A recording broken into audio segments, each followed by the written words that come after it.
So today we are discussing exchange controls. Now, many people in Europe and let's say the developed world, as it's called, have never heard of exchange controls, don't think of exchange controls, because they largely don't exist anymore in Europe. Exchange controls are essentially governmental restrictions on the flows of foreign currency from a country. And many African countries have some sort of exchange control. Some countries say they don't, but actually have restrictions. Some countries are very forceful on the exchange controls they have and have very sophisticated rules, like South Africa.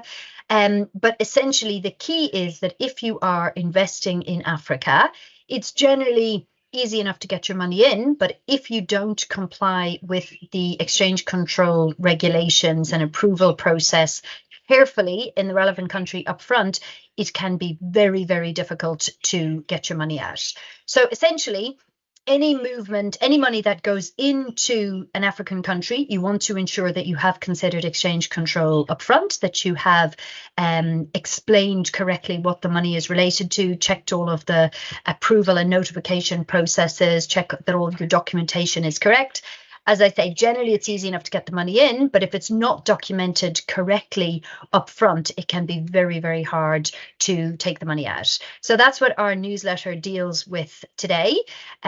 We go through many of the countries that have exchange controls of different types. So South Africa, Nigeria, Angola, Eswatini, Zimbabwe are some key examples. And then there's a number of other countries that say they don't have exchange controls, but they do have various restrictions and documentation requirements that need to be adhered to.